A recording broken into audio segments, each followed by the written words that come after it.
पित्या धन्यवाद आज तू मला तुझं वचन ऐकण्यासाठी तुझ्या मंदिरामध्ये घेऊन आलास.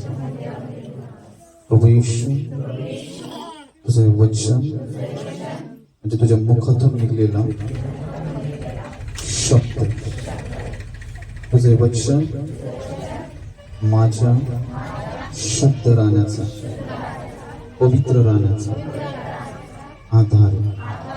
तुझ्या वचनाद्वारे तुम्हाला अशा झाडासारखं बनव जे झाड पाण्याच्या प्रवाहाजवळ लावलेलं, ज्याची पानं कधीच कोमजत नाही, ते आपल्या हंगामामध्ये फळ देणाऱ्या झाडासारखं तू आम्हाला बनव.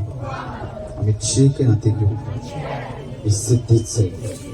तुझं वचन माझ्या जीवनामध्ये 100 पट फळाला घेऊन येते. तुझ्या वचनाद्वारे मी, माझा परिवार, माझे लोक आशीर्वादित हो. धन्यवाद, धन्यवाद, धन्यवाद. आमेन, आमेन, आमेन. हालेलुया. प्रियांनो, आज खूप सुंदर वचन आपण बघणार आहोत. ऍक्च्युअली मी दुसरं वचन प्रीच करणार होतो, पण सकाळी उठल्यानंतर देवाच्या आत्म्याने मला हे वचन सांगितलं सांगण्यासाठी, आणि आपण यावेळेस काढणार आहोत योहान शुभवर्तमान याचा 4था अध्याय, आणि आपण वाचणार आहोत यावेळेस.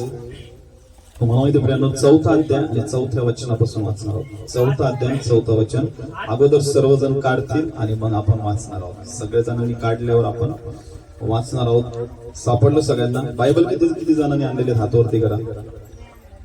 बर, बाकीच्यांनी नाही आणले. बाकीचे पण बायबल रेग्युलर मध्ये काय करतील? घेऊन येतील. हालेलुया. कारण ही आपली काय तलवार आहे. काय? आणि तलवारच घरी राहिली आणि आपण चाललो कुठं? युद्ध करायला. करता येईल का युद्ध? म्हणून काय गरजेचं आहे? तलवार. काय गरजेचं आहे? तलवार सोबत घेऊन यायची. हालेलुया. यावेळेस आपण वाचूया योहान शुभवर्तमान याचा 4था अध्याय आणि 4थं वचन. तर कोणा सापडलं तर वाचतील. आणि त्याला शम्रोनामधून जावे लागले. हालेलुया. इथं काय सांगितलं? आणि त्याला शम्रोनामधून जावे लागले. मग तो शम्रोनामधून सुखार नावाच्या नगरास आला. ते याकोबाने आपला मुलगा योसेफ याला दिलेल्या शेताजवळ होते. कुठं आला होता येशू? शम्रोनामध्ये. कुठं आला होता? बोला मोठ्याने. कुठं आला होता? शम्रोन. शम्रोन जे नाव आहे, या नावाच्या माग आणि या जो प्रदेश होता शम्रोन, याच्या मागे खूप मोठी हिस्ट्री लपलेली. खूप मोठी काय? याच्या मागे खूप काय? तुम्हाला माहितीये, शम्रोन नावाचं जे शहर होतं ते खूप जास्त श्रापित होतं. काय होतं? शम्रोन नावाचं शहर होतं हे काय होतं? आणि इथं श्राप कशामुळे आला होता ते तुम्हाला अगोदर सांगतो. इथं काय आला होता? इथं काय आला होता? जिथं जिथं श्राप आहे तो श्राप काढून टाकण्यासाठीच कोणाला होता? येशू. कोणाला होता? जर तुमच्या जीवनामध्ये, माझ्या जीवनामध्ये पापामुळं आपण काय झालो होतो? श्रापित झालो होतो. काय झालो होतो? किंवा आपण देवाच्या आशीर्वादाला उणे पडलो होतो, कमी पडलो होतो. म्हणून आपल्या जीवनामध्ये कोणाला? येशू. कोणाला? हे माईक ठेवून देऊ का? जास्त आवाज मोठा झालाय का? येतो सगळ्याला आवाज व्यवस्थित? तर शम्रोन नावाचं जे शहर आहे त्याच्या मागची हिस्ट्री काय तुम्हाला माहितीये? शम्रोन जे होतं हे याकोबाला एकच मुलगी होती. तिचं नाव काय होतं? दीना. काय नाव तिचं? याकोबाला जी मुलगी होती दीना, याकोब जसं शम्रोनामध्ये गेला होता. कुठे गेला होता? आणि तिथला शम्रोनाचा जो राजा होता त्या राजाच्या मुलाला कोण आवडली होती? दीना. कोण आवडली होती? जी कोणाची मुलगी होती? याकोबाची. कोणाची मुलगी होती? आणि मग या दीनाला जो राजा होता शम्रोनाचा, त्यांनी तिला काय केलं? भ्रष्ट केलं. काय केलं? म्हणजे बळजबरीनं तिच्यावर रेप केला. काय केला? आणि मग त्यामुळं याकोब आता त्याच्या मुलीवर काय झालेलं आहे? रेप झालेला आहे. तरी सुद्धा याकोब शांत होता. काय होता? त्याचे लेकर घरी येऊपर्यंत तो काय होता? मग नंतर याकोब जो होता हा खूप जास्त बुद्धिमानी होता. कसा होता? यांनी लगेच चला लढाई करायला, त्या राजासोबत लढाई करू, त्याला मारू, असं काही केलं का? त्याचे मुलं घरी आले, त्याच्या मुलांसोबत त्याने बोलणं केलं. जो राजा होता त्याचा मुलगा कोणाकडे आला? याकोबकडे आला आणि काय बोलला की आम्हाला तुझ्या मुलीसोबत काय करायचंय? लग्न करायचंय. काय करायचंय? आता हे जे शम्रोन होतं, यातले जे लोक आहेत हे इस्रायल लोकांसोबत त्यांच्या मुलींसोबत काय करणारे होते? लग्न करणार होते. आणि ही आज्ञा बायबलमध्ये नाही. बायबलमध्ये काय सांगितलं? जे परराष्ट्रीय, जे वचनाच्या बाहेरचे लोक आहेत त्यांना तुमच्या मुली देऊ नका किंवा त्यांच्या मुली करू नका. हे कुठं दिलेलं आहे? बायबलमध्ये. म्हणून याकोब काय म्हटला? त्या मुलाला, त्या राजाला आणि त्याच्या वडिलाला काय म्हटला? जर तुम्हाला आमच्या मुली करायच्या किंवा तुमच्या मुली आम्ही करणार आहोत तर एक अट आहे म्हणे आमची. एक काय? ही अट अशी आहे की तुम्हाला जसं याकोब, अब्राम, इसाक आणि याकोब यांची काय करण्यात येत होती? 14व्या दिवशी सुंता करण्यात येत होती. काय करण्यात येत होती? जर तुम्हाला आमच्या मुली करायच्या तर तुम्हाला पण काय करावं लागेल? सुंता करावं लागेल. मग ते काय झाले? या गोष्टीसाठी तयार झाले. काय झाले? ते म्हणे ठीक आहे, आम्ही तुमच्या मुली आम्हाला करायच्या आहेत, कारण त्या राजाच्या मुलाचं त्या मुलीवर खूप जास्त काय होतं? प्रेम होतं. म्हणून त्यांनी काय केला? चला निर्णय घेतला की आपण काय करू? आपले जेवढे पण पुरुष आहेत त्यांची आपण काय करू? सुंता करू. आणि त्यांनी काय केली? सुंता केली. आणि तुम्हाला माहिती काय झालं? सुंता केल्यानंतर हे सगळे पुरुष एकदम घायाळ झालेले होते. त्यावेळेस याकोबाचे 2 मुलं यांनी तलवारी घेतल्या आणि पूर्ण पुरुषांना काय केलं? मारून टाकलं. काय केलं? आणि मग त्या शम्रोनामध्ये खूप मोठा काय झाला? रक्तपात झाला. काय झाला? आणि तो जो श्राप होता कुठून आला होता? दिनापासून. तर तो श्राप येशू येण्यापर्यंत शम्रोनामध्ये कंटिन्यू चालू होता की त्यांच्या ज्या स्त्रिया आहेत शम्रोनामधल्या त्यांना ते व्याभिचार करत होते. काय करत होते? एवढा डेंजर श्राप कुठं आला होता? शम्रोनामध्ये. कुठं आला होता? आणि त्या शम्रोनामध्ये कोण गेला होता? येशू. कोण गेला होता? आपण इथं बघतो. आणि त्याला शम्रोनामधून जावे लागले. मग तो शम्रोनामधून सुखार नावाच्या नगरात आला. ते याकोबाने आपला मुलगा योसेफ याला दिलेल्या शेताजवळ होते.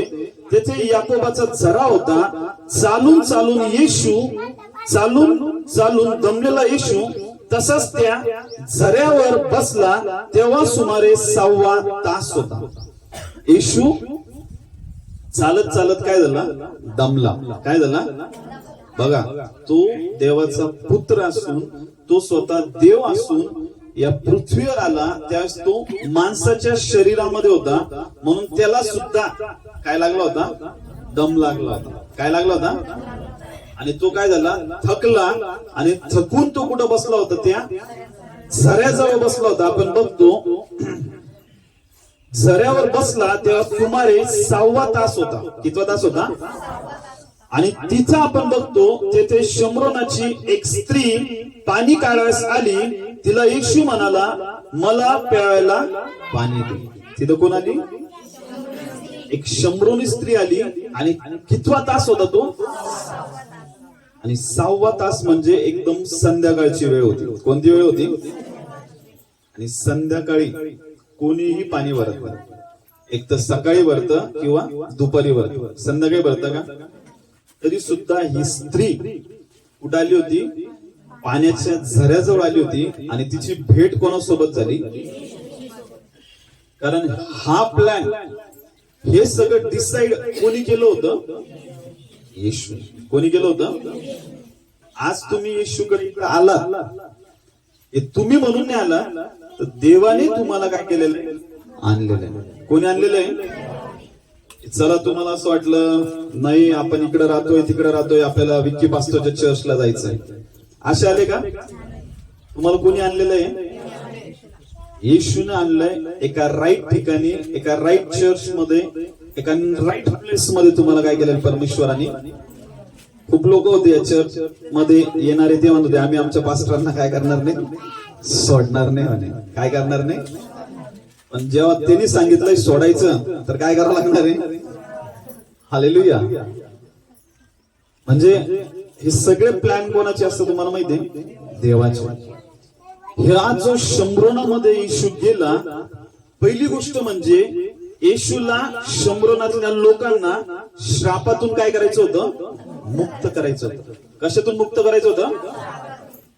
येशू खूप ठिकाणी तुम्ही वाचलं असेल, येशू काय म्हटलं त्याच्या शिष्यांना, तुम्ही जात असताना शंभरोनात मात्र काय करू नका, पुढे जाऊ नका. कारण येशूला माहित होतं माझे शिष्य जरी शंभरोनात गेले तरी तिथं असा श्राप आहे की माझे शिष्य सुद्धा शंभरोनात जाऊन काय होतील? ऐकून जातील. काय होऊन जातील? कारण शंभरोनामध्ये अशी परिस्थिती होती, तिथं खूप जास्त व्यभिचार होता, खूप जास्त मूर्तीपूजा होती, खूप जास्त तिथं तुम्हाला माहितीये बाल देवता जे असायचे, त्या बाल देवतांना आपले लेकरं काय करण्यात यायचे? अर्पण करण्यात यायचे, मारण्यात यायचे, सॅक्रिफाईस करण्यात यायचे. म्हणजे एवढी क्रूरता कुठं वाढलेली होती? शंभरोनामध्ये. आणि त्या शंभरोनामध्ये कोण गेला होता? येशू गेला होता. आणि येशू दमला होता आणि त्या झऱ्याजवळ जाऊन बसला होता. आणि तिथं कोण आली होती? शंभरोनी स्त्री. कोण आली होती तिथं? तर शंभरोनी स्त्री ज्या त्या झऱ्याजवळ आली, आपण बघतो येशू तिला म्हटला, शंभरोनाची एक स्त्री पाणी काढायस आली, तिला येशू म्हणाला मला प्यावयास पाणी दे. मला काय दे? शंभरोनाच्या स्त्रीला येशूने काय मागितलं? पाणी मागितलं. आणि आपण बघतो कारण त्याचे शिष्य अन्न विकत घ्यावयास नगरात गेले होते. शिष्य कुठे गेले होते? नगरामध्ये अन्न आणायला. आणि येशू झऱ्यावर बसलेला होता आणि तो त्या स्त्रीला काय मागत होता? पाणी मागत होता. काय मागत होता? पाणी मागत होता. आणि आपण बघतो तेव्हा ती शंभरोनी स्त्री त्याला म्हणाली, आपण यहुदी असता माझ्यासारख्या शंभरोनी स्त्री जवळ प्यावयाला पाणी मागता हे कसे? कारण यहुदी शंभरोनी लोकांबरोबर संबंध ठेवीत नसतात. जो येशू आहे तो कोण होता? यहुदी होता. कोण होता? ज्याला ज्यूज लोक म्हणतात, ते यहुदी लोक कोण होता? येशू. आणि शंभरोनी स्त्री म्हणजे हे नगर, शंभरोन नगर काय होतं? श्रापित होतं. काय होतं? म्हणून जे यहुदी लोक आहेत ते शंभरोनी लोकांसोबत कधीही व्यवहार करत नव्हते. काय करत नव्हते? कशामुळं? जसं आपण परराष्ट्रीय लोक आहेत. आपण कोणते लोक आहे? आणि जे इस्रायल लोक आहेत ते खरे कोण आहेत? देवाचे लोक आहेत. ते याजक आहेत, इस्रायल आहेत. आणि आपण कोण आहेत? परराष्ट्रीय. आज जर तुम्ही गेले इस्रायलला तर ते लोक तुमच्या सोबत किंवा माझ्या सोबत काय करणार नाही? बोलणार नाही. कारण त्यांना काय वाटतं? ते कोण आहेत? इस्रायल आहेत. ते कोण आहेत? इस्रायल लोक आहेत, शास्त्र पंडित आहेत, त्यांना वचन जास्त माहिती आहे, त्यांना परमेश्वराच्या वचनाचं चांगलं ज्ञान आहे. म्हणून ते स्वतःला काय? ते यहुदी लोक आहेत, यहुदी वंशाचे आहेत. म्हणून ते परराष्ट्रीय लोकांना किंवा शंभरोनी लोकांसोबत ते काय करत नव्हते? संबंध ठेवत नव्हते. इथं या स्त्रीला, ही स्त्री सुद्धा कोणाला म्हणते? येशूला म्हणते की तू यहुदी असता तू आमच्या बरोबर काय करत आहे? पाणी मागत आहे. आता इथे एक प्रश्न आहे, येशूला तिनं कसं ओळखलं असणार आहे हा यहुदी म्हणून? त्याच्या कपड्यावर. कशावरून? त्याच्या कपड्यावरून, त्याच्या बोलण्यावरून. कारण यहुदी लोक जो झगा घालायचे त्याच्या जगाला गोंडे असायचे जे आपण बघतो. त्या रक्तस्रावणाऱ्या स्त्रीने काय केलं, त्याच्या गोंड्याला स्पर्श केला होता. म्हणजे त्याच्या कपड्यावरून तिनं ओळखलं की हा कोण आहे, यहुदी आहे. कोण आहे, यहुदी वंशाचा आहे. म्हणून ती त्याला काय म्हणते, तेव्हा ती शम्रोन स्त्री त्याला म्हणाली, आपण यहुदी असता माझ्यासारख्या शम्रोनी स्त्री जवळ प्यायला पाणी मागता, हे कसे? कारण यहुदी शम्रोनी लोकांबरोबर संबंध ठेवीत नसतात. हालेलुया. येशूला शम्रोनी स्त्रीला काय करायचं होतं, भेटायचं होतं. काय करायचं होतं, तुम्हाला आणि मला येशूला काय करायचंय, भेटायचंय. काय करायचंय? आणि ऑलरेडी येशू आपल्याला काय झालेलं आहे, काय झालेलं आहे, तुम्ही ज्या परिस्थितीत आहात किंवा जसे तुम्ही आहात त्या परिस्थितीमध्ये येशू भेटण्यासाठी काय तयार आहे. काय? कारण ही जी शम्रोनी स्त्री आहे ही स्वतः येशूला म्हणते की शम्रोनी लोक यहुदी लोकांसोबत काय करत नाही, व्यवहार करत नाही. तरी सुद्धा येशूने कोणाकडे पाणी मागितलं होतं, शम्रोनी स्त्रीकडे. जे लोक आज विचार करताना मी प्रार्थना करू शकत नाही, मी वचन वाचू शकत नाही, किंवा मी येशूकडे येऊ शकत नाही, मी तर खूप पापी आहे, मी खूप पापामध्ये पडलेलो आहे, येशूने कदाचित मला सोडून दिलेलं आहे, येशूने मला त्यागून दिलेलं आहे, येशू माझी प्रार्थना ऐकत नाही, किंवा मी येशूच्या समोर उभा राहू शकत नाही. मी अगोदर खूप प्रार्थना करत होतो, अगोदर खूप वचन वाचत होतो, पण आता माझ्याकडून त्या गोष्टी होत नाहीये. हे जे लोक असा विचार करता, मी तुम्हाला सांगतो, परमेश्वर तुम्हाला कधीही स्वीकारण्यासाठी काय असं कधीच नाही. तुमच्याकडून काही चुकलंय आणि तुम्हाला वाटतं ती चूक खूप मोठी आहे, तर मी तुम्हाला सांगतो, परमेश्वर चूक क्षमा करण्यासाठी आलेला. काय क्षमा करण्यासाठी आलाय? तुमचे पाप येशू स्वतःवर घेण्यासाठी या जगामध्ये आलेला आहे. हालेलुया. म्हणून मग इथं बघतो आपण की ज्या वेळेस येशूचं आणि शम्रोनी स्त्रीचं काय चालू होतं, बोलणं चालू होतं. मग आपण बघतो येशूने तिला उत्तर दिले, देवाचे दान म्हणजे काय आणि मला प्यावास पाणी दे असे तुला म्हणणारा कोण आहे हे तुला कळले असते तर तू त्याच्या जवळ मागितले असते आणि त्याने तुला जिवंत पाणी दिले असते. अगोदर येशूने तिला काय मागितलं आणि नंतर येशू तिला सांगत आहे कशाविषयी, जिवंत पाण्याविषयी. कशाविषयी सांगत आहे? कशामुळे ही गोष्ट झाली? कारण येशूने त्या शम्रोनी स्त्रीला बघितलं आणि नंतर येशू तिच्या सोबत काय करायला लागला, बोलायला लागला. काय करायला लागला? इथं सगळ्यात मोठी गोष्ट अशी प्रियांनो, ज्यावेळेस तुम्ही येशूकडे आलात, ज्यावेळेस तुम्ही बघा, आठवा तुमचा तो दिवस ज्यावेळेस तुम्ही येशूकडे काय पहिल्यांदा आला होता. कधी आला होता? पहिले आपण काय विचार केला होता, मी आलो येशूकडून, मला आरोग्य भेटलं, बस झालं, आता येशू नको. सगळे मी स्वतः ज्यावेळेस येशू मध्ये आलो होतो त्यावेळेस मी काय विचार केला होता, अरे हा परमेश्वर तर बाहेर देशातला देव आहे. कोणता देव आहे? बाहेर देशातला रोमी लोकांचा देव आहे. याचं कशाला आपण करायचं, आपले देव काही एवढे कमी आहेत का? म्हणून मी काय केलं होतं, जाऊ फक्त आपण चर्चला आणि जे काही आपल्याला त्रास होते ना, जो आजार आहे आपल्या शरीरात तेवढं निघून गेला ना, मग आपण परत आपलं करू. म्हणून मी येशूकडे गेलो आणि ज्यावेळेस माझ्या आरोग्यासाठी मी प्रार्थना केली आणि मी बरा झालो, मी काय झालो त्यावेळेस नंतर म्हटलं आता जायचं किंवा नाही जायचं ते नंतर बघू आपण. पण तिथं मला ज्यावेळेस त्यांनी बायबल दिलं होतं, काय दिलं होतं, आणि त्या बायबल मधून मला येशूची काय व्हायला लागली होती, ओळख व्हायला लागली होती. सेम ही जी शम्रोनी स्त्री आहे, हिच्याकडे येशूने काय मागितलं, पाणी मागितलं. पण जसं पाणी मागितलं, तुम्हाला माहिती आहे, तुम्ही बाहेर बसा ना, पाणी मागितलं ना, येशू कोण, येशू आणि ती शम्रोनी स्त्री हे दोघ जण काय करत होते, बोलत होते. काय करत होते? आणि ज्यावेळेस बोलत होते त्यावेळेस येशूला कळालं पहिला पाण्याची गरज आहे. कशाची गरज आहे आणि कोणत्या पाण्याची गरज आहे?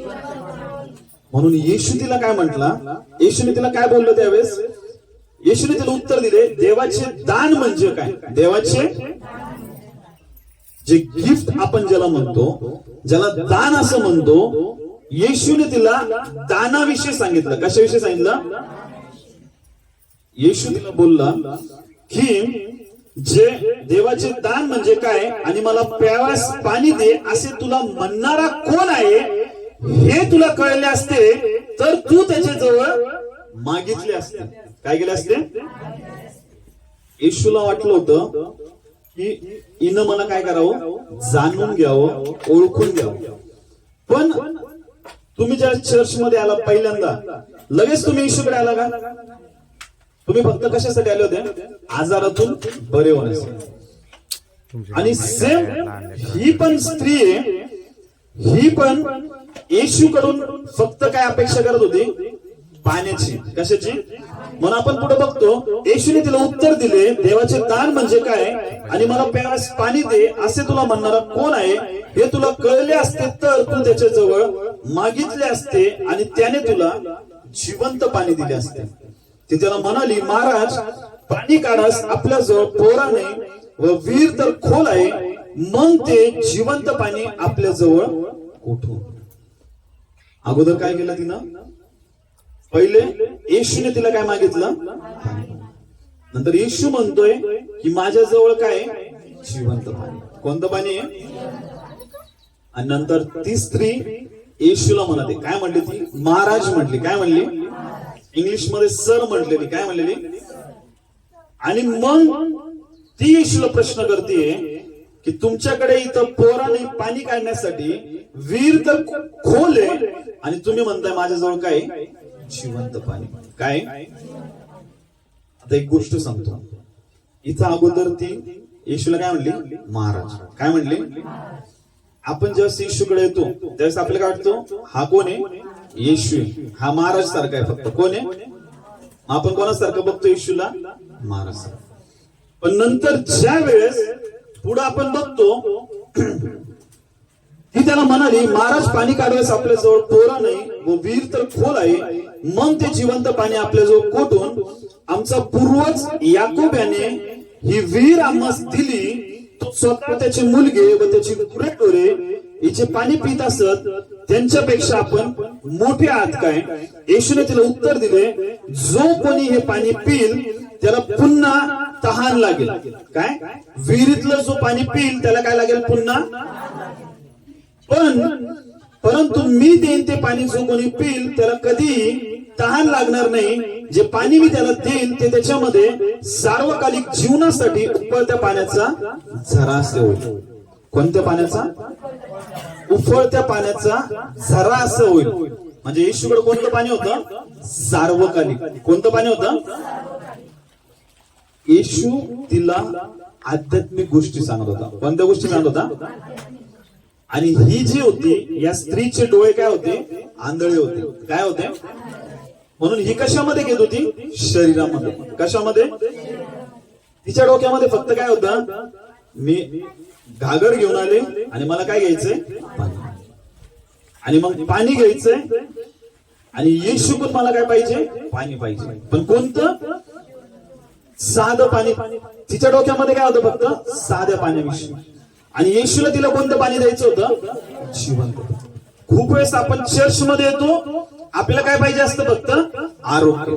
आणि येशूला काय करायचं असतं? आपली पुढची पिढी आणि मागची पिढी या दोन्ही पिढींचं काय करायचं असतं? तारण करायचं असतं. काय करायचं असतं? आज तुम्ही इथं जे आलेले आहेत ना, तुम्हाला सांगतो, तुमच्या मागच्या पिढ्या ज्या होऊन गेलेल्या आहेत आणि ज्या तुमच्या पुढच्या पिढ्या ज्या पुढे होणार आहेत, या दोन्ही पिढ्या परमेश्वर काय करत असतो? आशीर्वाद. काय करत असतो? आज जे तुमच्या जीवनामध्ये समस्या चालू आहे ना, आज तुमच्या जीवनामध्ये ज्या अडचणी चालू आहे ना, जसं लेकरं दारू पिते. काय करते लेकरं? कशामुळे होते तुम्हाला माहितीये? पूर्वजाची श्राप येते. पूर्वजाची काय? त्याचा आजोबा दारू पित होता, त्याचा पंजोबा दारू पित होता, त्याचा पंजोबाचा पंजोबा दारू पित होता, म्हणून पण नातू काय पिते? मग दारूचा काय आलेला आहे? तो जरी त्याची इच्छा नसली तरी कोण त्याला घेऊन जाते? श्राप. आजोबाने दुसरं लग्न केलं होतं, पंजोबाने दुसरं केलं, नातू पण काय करणार आहे? हा काय पूर्वजापासून आलेला श्राप, तो कंटिन्यू पुढे काय होते? शम्रोनामध्ये याकोबापासून श्राप आला होता, तो येशू पर्यंत येऊपर्यंत तो श्राप काय करत होता? आणि येशूला त्या श्रापातून त्या शम्रोनाला काय करायचं होतं? मुक्त करायचं होतं. आज तुम्ही जे इथं आलेले, तुम्हाला परमेश्वराला एका व्यक्तीच्या द्वारे पूर्ण घराण्याचा परमेश्वर काय करणार आहे? पूर्ण घराण्याचं काय करणार आहे? आणि फक्त तुमच्या घराण्याचं नाही, तुमचे मागचे पूर्वज, तुमचे पुढचे येणारे लेकरं, यांना सुद्धा परमेश्वर काय करणार आहे? आशीर्वादित करणार आहे. ज्यावेळेस मी इथं प्रेयर करत होतो, त्यावेळेस देवाचं आत्म्याने मला दाखवलं, ज्या लेडीज प्रेग्नेंट, ज्या लेडीज काय त्यांच्या पोटावर परमेश्वर हात ठेवत आहे आणि त्यांच्या लेकरांना परमेश्वर काय करत आहे? ब्लेस करत आहे, आशीर्वादित करत आहे. कारण देव मला बोलत आहे, येणारे हे लेकर परमेश्वराची पुढची पिढी राहणार आहे, की ते देवाचं राज्याला काय करणार आहे? वाढवणार आहे. काय करणार आहे? आपण येतो येशूकडे फक्त काय मिळवण्यासाठी? आरोग्य, किंवा ही समस्या आहे, किंवा ती समस्या आहे, ही अडचण आहे, ते दुःख आहे, त्या समस्या आहे. आपण येशूकडे छोटीशी गोष्ट घेऊन येतो, पण येशू आत्मिकरित्या पुढच्या गोष्टी बघत असतो. कोणत्या गोष्टी बघत असतो? आपली पुढची जी पिढी आहे, त्या पिढीला परमेश्वर बघत आहे, आणि त्या पिढीला परमेश्वर ब्लेस करायचंय. पण ते कुठून होणार आहे? आपल्यापासून. कुठून होणार आहे? म्हणून येशू जी शम्रोनाची स्त्री होती, तिच्यासोबत जिवंत पाण्याविषयी बोलत होता. कोणत्या गोष्टीविषयी? आणि ती कोणत्या पाण्याला घेऊन बसली होती? साध्या पाण्याविषयी. खूप वेळ चर्च मध्ये पास्टर आत्मिक गोष्टी बोलत असतो. कोणत्या गोष्टी? पण ते आपल्याला काय करत नाही? समजत नाही. काय होत नाही? कशामुळं? कारण आपण कशामध्ये चालत आहे? शरीरामध्ये. कशामध्ये चालत आहे? म्हणून हे खूप गरजेचं आहे प्रियांनो. तुम्ही जर कधी असा विचार केला की आज प्रार्थना नाही करायची, काय नाही करायची? आज प्रार्थना नाही करायची, आज वचन नाही वाचायचं, आज चर्चला पण नाही जायचं, जाऊ द्या रेग्युलर जातो आपण, काय करून फायदा, काय एवढं रेग्युलर जायचं. पण तुम्हाला माहितीये हे कशामुळे होतं? हे कशामुळे होतं? सैतानाला जागा मिळते. सैतानाला काय मिळते? की सैतानाला असं वाटतं की हे काय करू नये, जाऊ नये. कारण जितकं तुम्ही जास्त देवाच्या जवळ जाल, जितकं जास्त देवाला समजून घ्याल, जितकं देवाला प्राप्त कराल, तितकं जास्त देवाच्या आशीर्वादांना काय करणार आहे? मिळवणार आहे. आणि तुमच्या येणाऱ्या पुढच्या पिढ्या, तुमचं परिवार, तुमचे लोक बंधनातून काय होणार आहे? मुक्त होणार आहे. काय होणार आहे? म्हणून सैतान अडखळणं तयार करत असतो. काय करत असतो? बघा, त्याच्यामुळे चर्चला जायला नको नाही, चर्चला जायला उशीर, चर्चला जायला काय करायचं? आणि बाकीच्या गोष्टी, लग्नाचं इन्व्हिटेशन असलं का? लग्नाचं इन्व्हिटेशन असलं का? वाट नाही, 2 दिवस अगोदरच तयारी असते. किती दिवस? 2 दिवस अगोदर. कोणती साडी घालू, कोणते मॅचिंग त्याच्यावर ब्लाऊज घालू, कोणत्या नंतर त्याच्यावर दागिने घालू, कोणत्या बांगड्या घालू, सगळं कधी? अगोदर 2 दिवस. कुठे जायचंय? आणि चर्चला जायचं म्हटलं की मग पाणी आलं होतं. थांबा, काय आलं होतं? शम्रोनी स्त्री सारखं काय आलं होतं? पाणी आलं होतं. परत पास्टर पेट्रोलच नव्हतं, पास्टर गाडीच नव्हती, हेच नव्हतं, तेच नव्हतं. चर्चला जाऊ, अजून तर आराधना चालू असेल, जेव्हा वचन चालू होईल का तेव्हा जाऊ. हे कशामुळे होतं मला माहितीये? हे कशामुळे होतंय? कारण की सैतानाला माहिती. सैतानाला काय? हे जर गेले आत्मिक गोष्टीमध्ये, कुठे गेले? मग माझं राज्य हे काय करणार आहे? संपवणार आहे. माझं राज्य काय करणार आहे? कारण देव या जगामध्ये याच गोष्टीसाठी आला, सैतानाचं राज्य काय करण्यासाठी? नष्ट करण्यासाठी. काय करण्यासाठी? म्हणून हे खूप गरजेचं आहे प्रियांनो, की इथं येशू जो आहे तो शम्रोनी स्त्रीला आत्मिक गोष्टी सांगत होता, आणि शम्रोनी स्त्री शारीरिक गोष्टी घेत होती. पण ज्यावेळेस तो तिच्यासोबत बोलत होता, तो तिच्यासोबत काय करत होता? बोलत असताना तिची अंडरस्टँडिंग लेवल सुद्धा काय व्हायला लागली, वाढायला लागली. काय करायला लागली? तुम्ही एक गोष्ट बघितली, ज्यावेळेस काय होतं, ईस्टर होता. काय होता? ईस्टर होता. सगळेजण, तुम्ही पण होते आणि बाहेरून आलेले पण लोक होते. मग मी ज्यावेळेस प्रचार करत होतो, तुम्ही लगेच काय देत होते? उत्तर देत होते. काय देत होते? बाकीच्यांना उमजत होतं का काही? समजत होतं काही? कशामुळं? कारण तुम्ही रेग्युलर त्या इन्फ्लुएन्स खाली राहून, रेग्युलर त्या अनॉइंटिंग खाली राहून तुम्ही त्या गोष्टींना कॅच करत आहे. त्या गोष्टींना काय करत आहे? पण त्या लोकांना ते कॅच करणं खूप काय होत होतं? कठीण जात होतं. जसं ही सुद्धा येशू सोबत बोलत होती, येशूला तिला काय करायचं होतं? स्वतःला रिप्रेझेंट करायचं होतं. येशूला स्वतःला त्या स्त्रीला रिव्हील करायचं होतं. काय करायचं होतं? येशूला त्या स्त्रीला काय करायचं होतं? रिव्हील करायचं होतं. म्हणून येशू तिला स्टेप बाय स्टेप सगळ्या गोष्टी काय करत होता? अगोदर ती त्याला काय म्हणली? महाराज. काय म्हणली? नंतर येशू तिला काय म्हटला? की माझ्याजवळ कोणतं पाणी आहे? सार्वकालिक पाणी. कोणतं पाणी आहे? मग तिच्या मनामध्ये विचार आला, सार्वकालिक पाणी काय आहे? म्हणून ती त्या गोष्टींपर्यंत जायला लागली. जसं तुम्ही अगोदर येत होते तेव्हा फक्त एक विश्वासणारे होते, साधे होते, त्याच फक्त तुम्ही तुमचे प्रॉब्लेम घेऊन आले होते. पण ज्याच नंतर तुम्हाला कळलं पवित्र आत्मा पण असतो. कोण असतो? आणि तो पवित्र आत्मा आपल्याला काय करतो? सहाय्य करतो.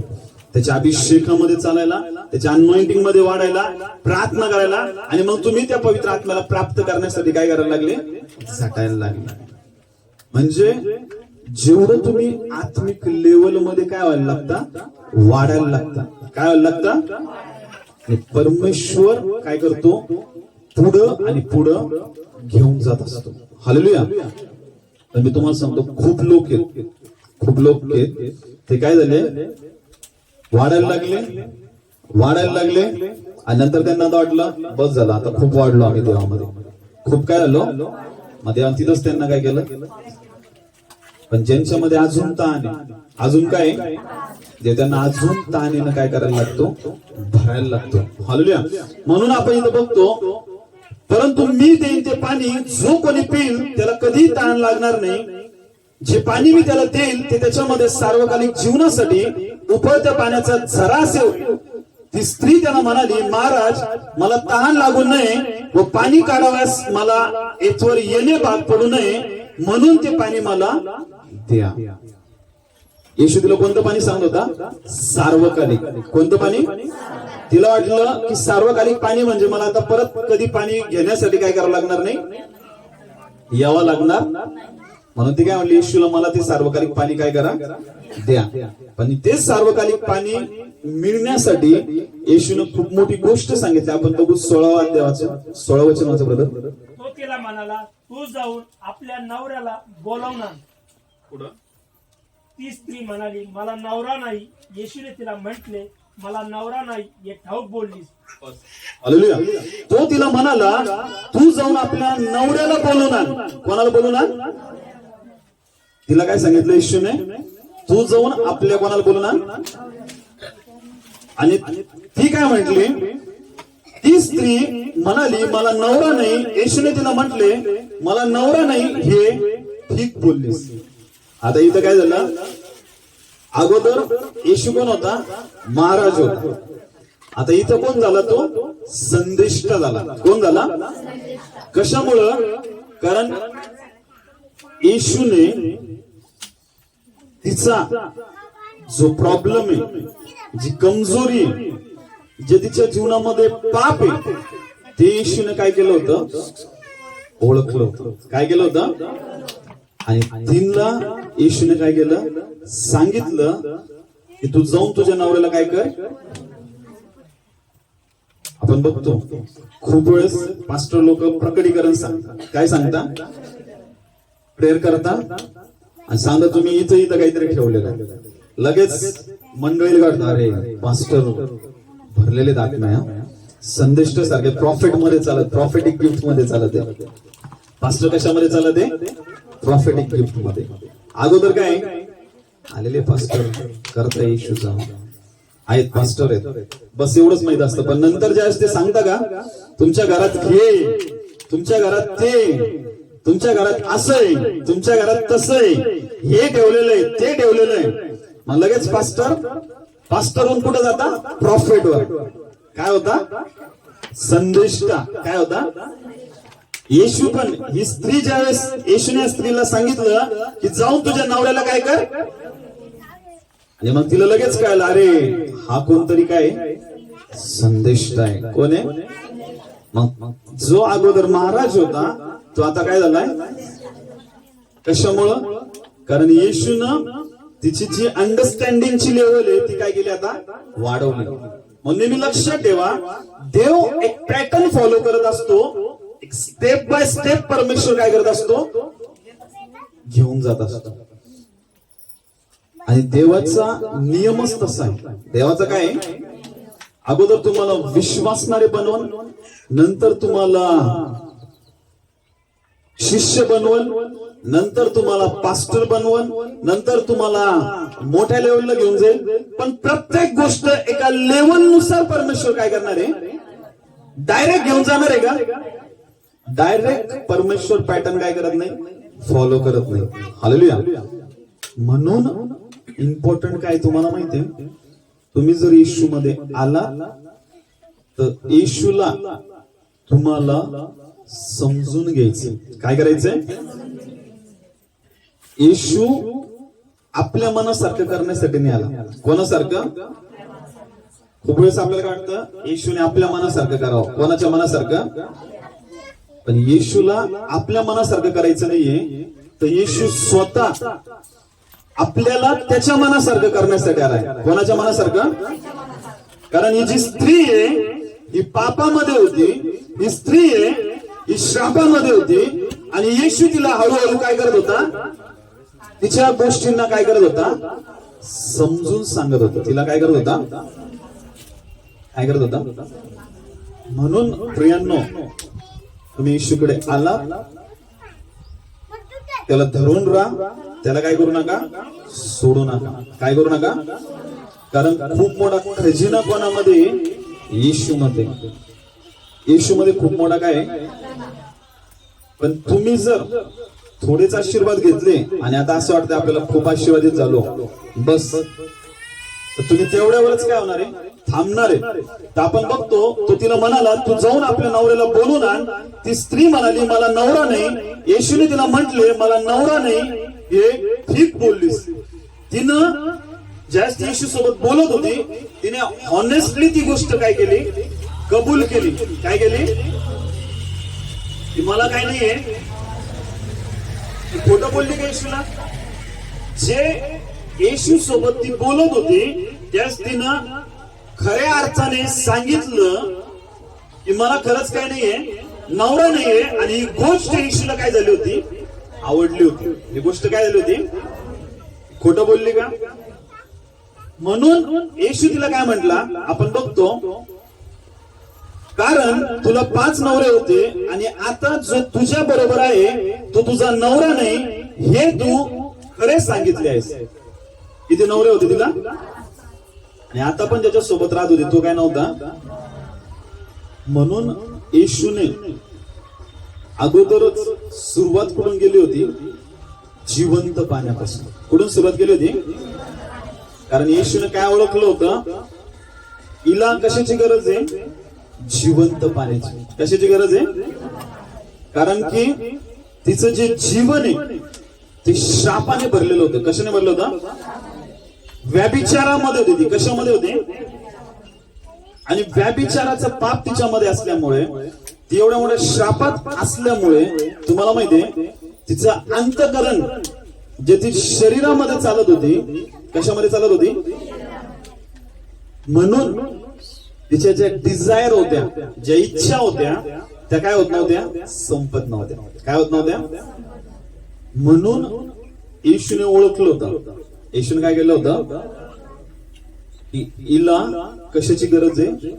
जिवंत पाण्याची. कशाची गरज आहे? त्याने किती नवरे केले होते? आणि ज्या माणसं सोबत राहत होती तो सुद्धा तिचा किती नवरे? 5. 1 समजू शकतो, 2 समजू शकतो, 3ही ठीक आहे, पण 5 नवरे किती? एक साक्ष ऐकली होती. त्या लेडीजनं पण किती नवरे केले होते? 3. किती? आणि तिला काय होत नव्हते? लेकर होत नव्हते. काय होत नव्हते? पण जसं ती प्रेयर मध्ये आली, काय आली ती? ऍक्च्युली हा कर्स आहे, हा श्राप आहे. हे लोक बंधनामध्ये, जे अशा पद्धतीच्या गोष्टी त्या लोकांच्या जीवनामध्ये काय होते, हे लोक कशामध्ये असतात? बंधनामध्ये. कशामध्ये असतात? बंधनामध्ये असतात.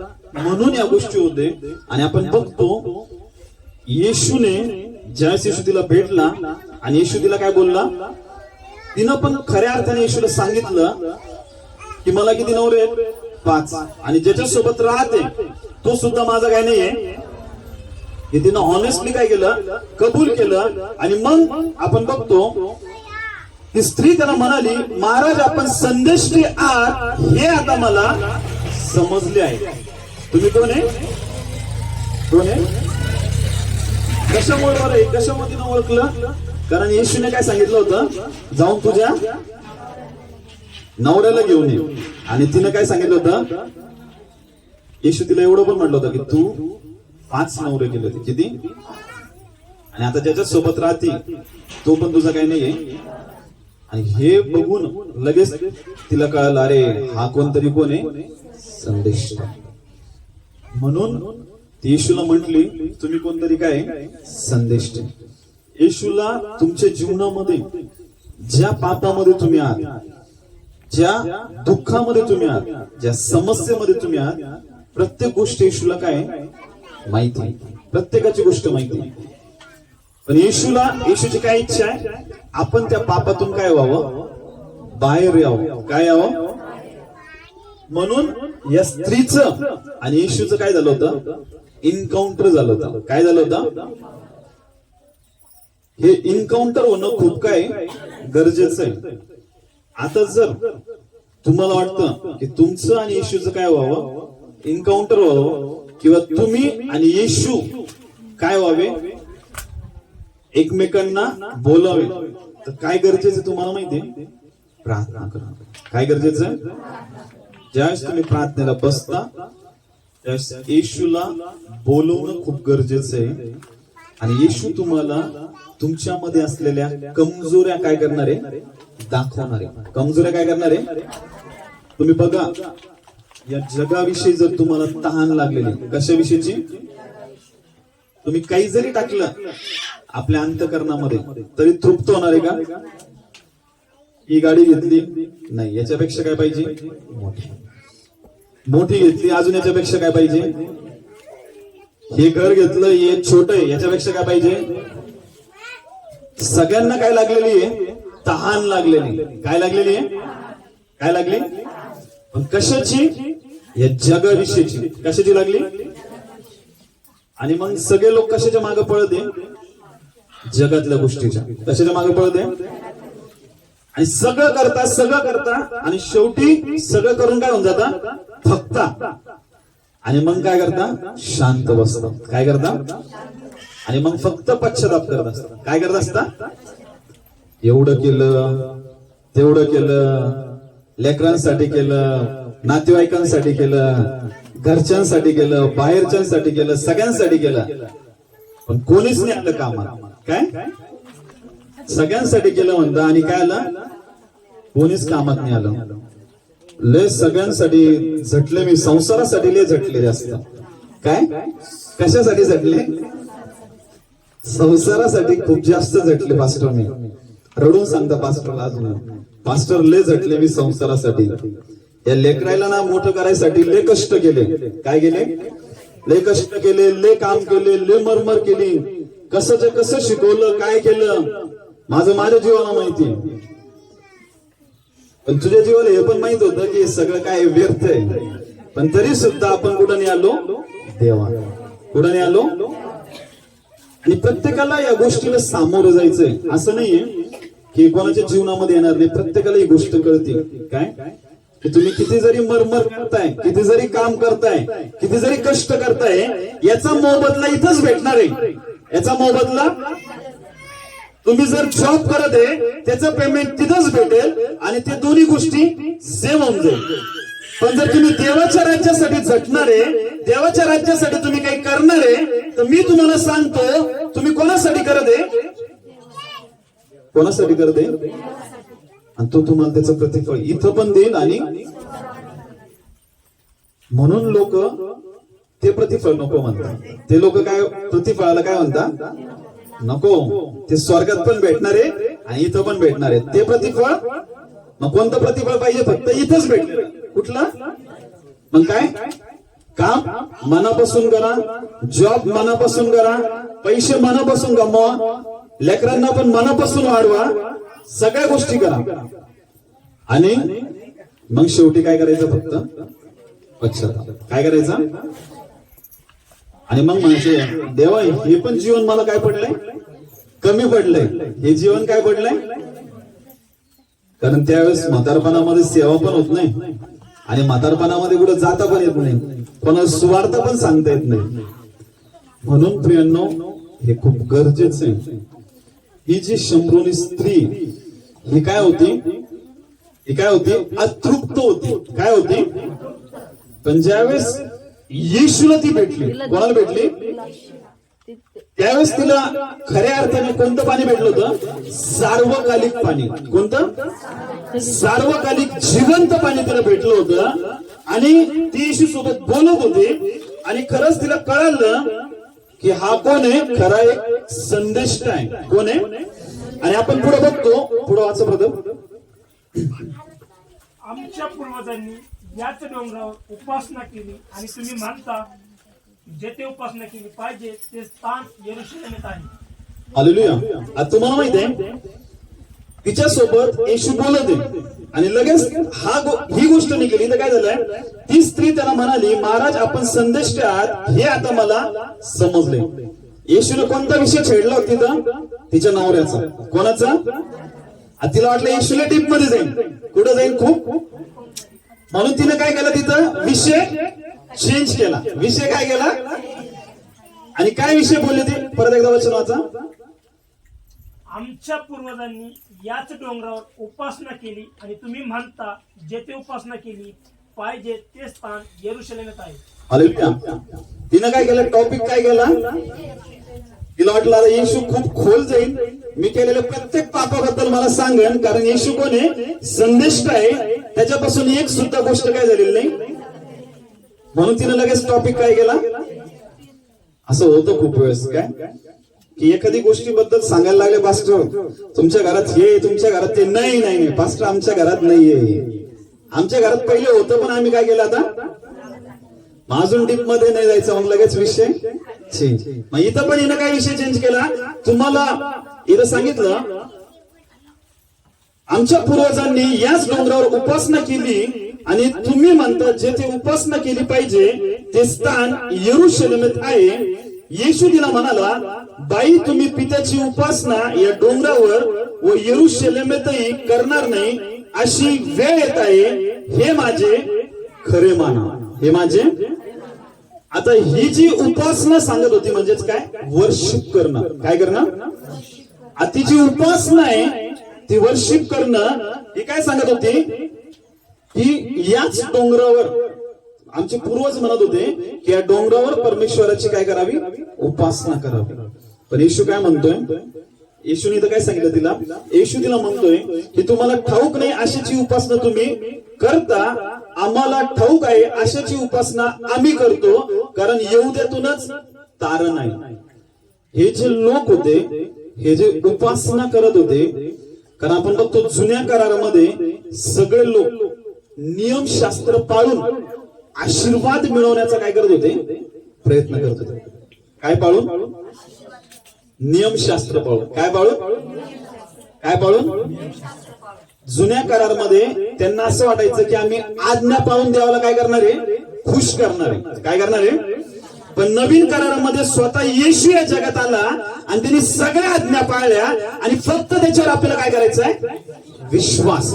काय ठेवायचा आहे, आणि विश्वासानेच आपलं काय होणार आहे, आज्ञा पाळायची गरज ठेवली का. म्हणून इथं जो येशू तिला सांगत आहे की तुम्ही ज्याची उपासना करत आहे किंवा तुम्ही ज्याची वर्शिप करत आहे त्याची आराधना, त्याची उपासना, इथं काय सांगितलंय की तुम्हाला ठाऊक नाही अशाची उपासना तुम्ही करता.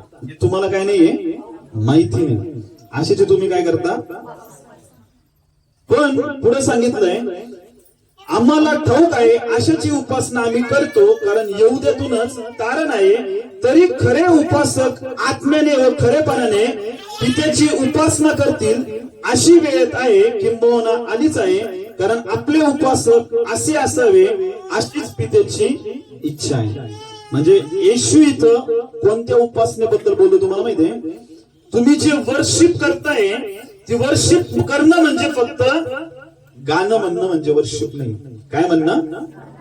तुमचा आवाज खूप छान आहे, तुम्ही खूप सुरामध्ये गाणं म्हणताय, याला वर्शिप म्हटलंय का? वर्शिप कशाला म्हटलंय? की तुम्ही प्रथम स्थान कोणाला देता? काय तुम्ही प्रथम स्थान? येशू काय म्हणते तिला?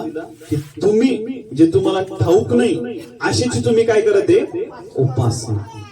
म्हणजे हे सगळे शंभरोनी लोक कशामध्ये होते? पापामध्ये. कशामध्ये? आणि त्यांचं प्रथम स्थान हे कशाला होतं? पापाच्या गोष्टींना, जगातल्या गोष्टींना, व्याभिचाराला, या सगळ्या गोष्टींना ते काय देत होते? प्रथम स्थान देत होते. पण स्वतः येशू सांगत आहे की तुम्हाला ठाऊक नाही अशाची तुम्ही काय करत आहे? स्वतः येशू तिच्या समोर आहे, येशू सोबत ती बोलत आहे, पण येशूला ती काय करू शकत नव्हती? ओळखू शकत नव्हती. काय करू शकत नव्हते? कशामुळे? कारण तिचे डोळे हे काय होते? आज या जगातले लोक सुद्धा काय झालेले? आणि मी तुम्हाला काय म्हटलो? जगातले लोक सगळ्या गोष्टी करतील आणि शेवटी काय म्हणतील?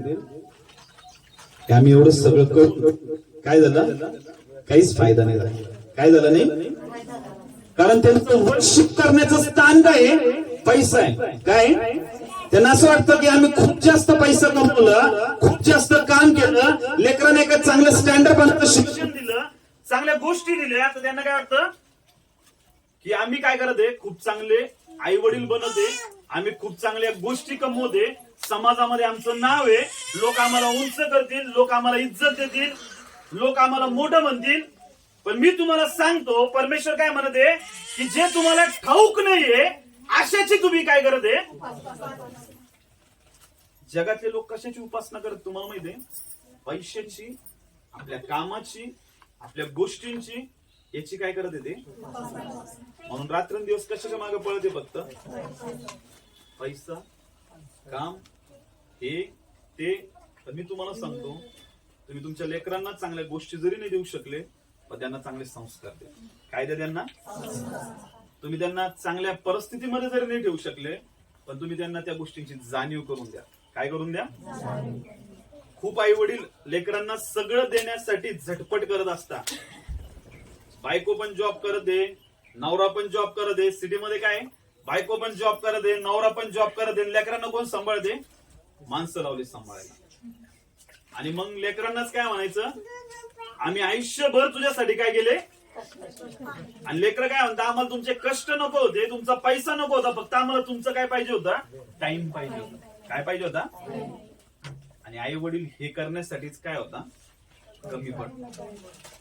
म्हणजे सैतानाने लोकांना चुकीच्या गोष्टी वर्शिप करण्यासाठी त्यांच्या डोळ्यासमोर ठेवलेल्या, की सैतानाने दाखवलं पैसा महत्वाचा आहे, घर महत्वाचे आहे, गाड्या महत्वाच्या आहे, प्रॉपर्ट्या महत्वाच्या आहे, आणि लोक त्याच गोष्टीच्या काय झालेले? सैतानाने हे नाही दाखवलं की माणूस महत्वाचा आहे, नातं महत्वाचं आहे, लेकरांना वेळ देणं महत्वाचं आहे, लेकरांना चांगले संस्कार देणं महत्वाचे, लेकरांसोबत वेळ घालवणं महत्वाचं आहे. हे सांगितलं का? काय सांगितलं? पैसा महत्वाचा आहे, काम महत्वाचं आहे, जॉब महत्वाचा आहे. आणि मग त्याच लेकरांना वेळ नाही, त्या लेकरांना टाइम नाहीये, त्या लेकरांना संस्कार नाहीये, आणि मग लेकर काय होऊन जाता? आणि मग करा पास्टर प्रार्थना. मग काय करा?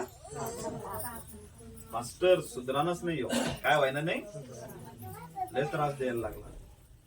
ज्या वेळेस सुधरायचं होतं, ज्यावेळेस त्याला वेळ द्यायचा होता, ज्यावेळेस त्याला टाइम द्यायचा होता, त्यावेळेस तुम्हाला कोण सुधरू देत नव्हते? सैतान पण, पैसा पण, काम पण सुधरू देत होता का? आणि मग आता तो सुधरू देणार आहे तुम्हाला. म्हणून काय सांगितलंय? म्हणून काय सांगितलं? येशू काय म्हणला? तुम्ही आशेची उपासना करत आहे, जे तुम्हाला काय होत नाहीये, कळत नाहीये. पण आम्ही आशेची उपासना करतो, जे आम्हाला काय आहे माहित आहे. म्हणून तुम्हाला आणि मला हे गरजेचं आहे की आपल्याला कोणत्या गोष्टीला वेळ द्यायचा आहे हे अगोदर काय करणं गरजेचं आहे, ठरवणं गरजेचं आहे. आपल्याला कोणत्या गोष्टींना प्रायोरिटी द्यायची आहे. तुमच्या लेकरांना तुम्हाला वचनात वाढवायचंय, तुमच्या लेकरांना तुम्हाला प्रार्थनेत वाढवायचंय, तुमच्या लेकरांना तुम्हाला त्याच्या गोष्टींची जाणीव करून द्यायची की आपण एवढ्याच याच्यामध्ये संतुष्ट राहू शकतो. खूप जास्त गरज आहे का खूप मोठं असावं म्हणून? तुम्ही त्यांना जर समजून सांगितलं तर लेकर काय करता? पण नाही, आपल्याला काय त्यांनी मागितलं, त्यांनी मागितलं, त्याला माहित नाही कुठून येतंय, कसं येतंय, कुठून येतंय, कसं येतंय, काय गोष्टी कराव्या लागतात माहितीये का? कसं भेटतंय? शब्द काढला की लगेच मग त्याला त्याची काही जाणीव किंमत राहते का? म्हणून हे खूप गरजेचं प्रियांनो. म्हणून बायबलमध्ये स्वतः काय सांगितलंय की येशू पुढे काय वचनामध्ये काय सांगितलंय? तरी खरे उपासक आत्म्याने व खरेपणाने पित्याची उपासना करतील. कशाने? आत्म्याने आणि खरेपणाने.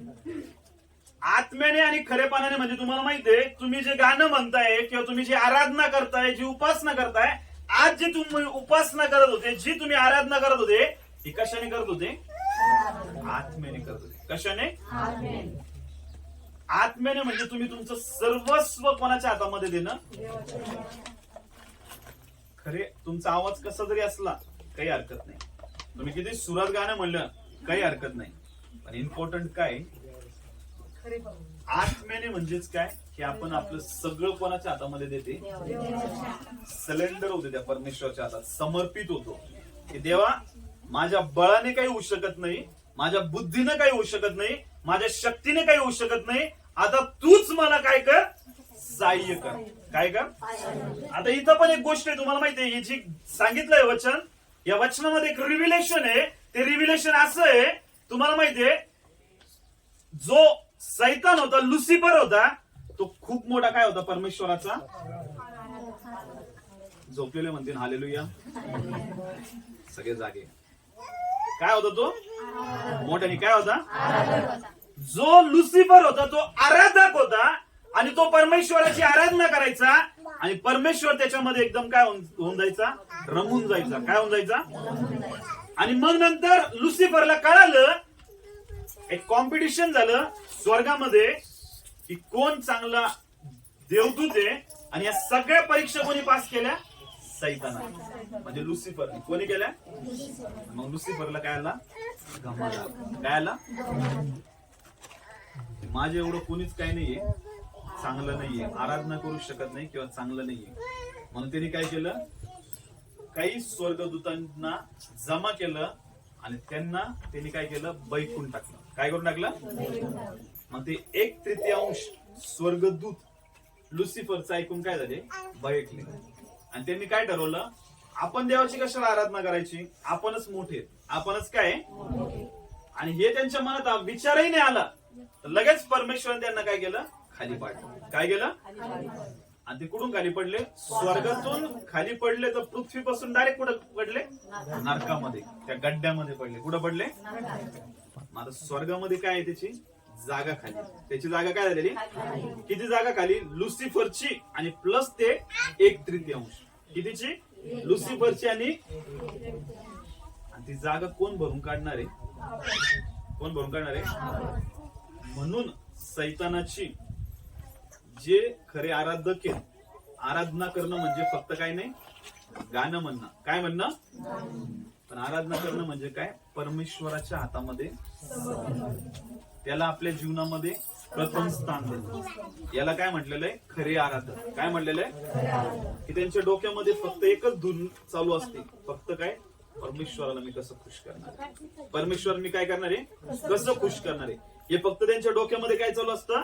मी परमेश्वराला कसं खुश करणार आहे, त्याला मी कसं जाणून घेणार आहे, कसं मी त्याला ओळखणार आहे, कसं मी त्याच्या मार्गामध्ये काय करणार आहे. हे फक्त कोणाच्या डोक्यामध्ये असतं, जे खरे आराधक आहेत, जे खरे काय आहे, आणि जे खोटे आराधक त्यांना काही घेणं नाही का. ते कशाची आराधना करत आहे, पैशाची, कामाची, बाकीच्या गोष्टींची, आणि मग ते त्या गोष्टींना काय करत आहे, प्रथम स्थान देते. पण ती जी जागा खाली झाली, ती जागा कोणाला तरी भरायची आहे, म्हणून परमेश्वर असे आराधक शोधत आहे जे आत्म्याने आणि खरेपणाने परमेश्वराची काय करतील. आणि ते कोण आहेत, तुम्ही आणि. म्हणून सैतानाची आपल्याकडे कशी नजर असते, कशी नजर असते, अरे हे आराधना करायला लागले म्हणून काय करतो, त्याला जांभळ्या आणून देतो. त्याला काय करू देतो, जांभळ्या आणून देतो, झोपा आणून देतो, अजून आळस आणून देतो. नाही तर मग कोणी नाचून गाऊन स्तुती आराधना करायला लागलं का, लगेच त्याच्याकडे पाहते. तो पण नाचून गायचं लगेच सोडून देतो. लगेच काय होईल, तो पण लाजून जाईल. काय म्हणते, दावीद राजा ज्या आराधना करायचा, तो कशी आराधना करायचा तुम्हाला माहितीये, त्याचे पूर्ण कपडे पाडायचे. त्याचे कपडे काय व्हायचे, तरी सुद्धा तो काय करत नव्हता, बघत नव्हता. त्याचं लक्ष कोणाकडे राहायचं फक्त. अशी तो काय करायचा, आणि तो प्रत्येक सिच्युएशन मध्ये देवाची आराधना करायचा. काय करायचं, प्रत्येक. हे जे आराधना करण्याचं गिफ्ट आहे ना, खूप चांगलं आहे. आराधना करण्याचं जे गिफ्ट आहे, ज्यांना इन्स्ट्रुमेंट प्ले करता येतं ना, हे खूप छान गोष्ट आहे.